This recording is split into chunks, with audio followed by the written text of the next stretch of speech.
فتح کی داستاں، وہ جو ظالموں کا زوال ہو یا ربی یا ربی۔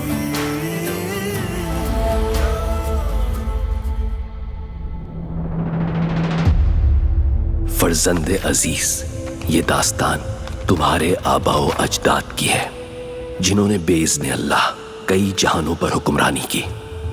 اس داستان کا نقطہ آغاز مکہ ہے، جہاں پہلی وحی کا نزول ہوا، جس نے دلوں کو یوں تسخیر کیا کہ ہندوستان سے ہوتی ہوئی اندلس اور اندلس سے القدس تک پھیل گئی، یوں عدل و انصاف کی علامت بن کر نور ہلالی ایک عالم پر چھا گیا۔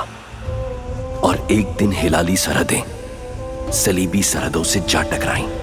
تب شاہ بازنطین نے اپنی مدد کے لیے پوپ کو پکارا۔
آپ کے حکم کے مطابق فوجیں محاصرے کی جگہ پر پہنچ چکی ہیں، جنگی خیمے لگا دیے گئے ہیں۔ میری دو دھاری تلوار کو ایک طرف سے جنگ کی آگ اور دوسری طرف سے صلاح الدین کے انتقام نے دھار لگائی ہے۔ ہر مسئلے کا حل فتح ہے۔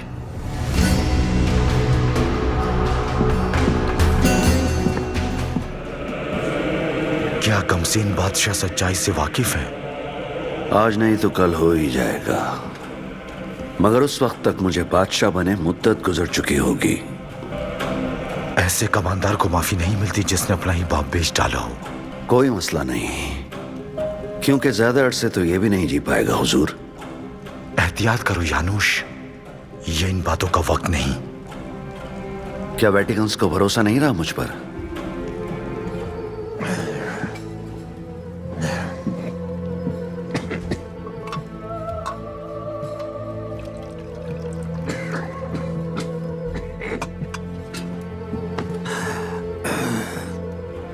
ہم تمہارے ساتھ ہیں، لیکن فی الحال معاملہ اس وقت ہم دونوں کا نہیں ہے۔ اچھا تو پھر کس کا ہے؟ وارنا کے واقعات کی یاد ابھی تازہ ہے اور فرانسیوں کے بھی یہی خیالات ہیں۔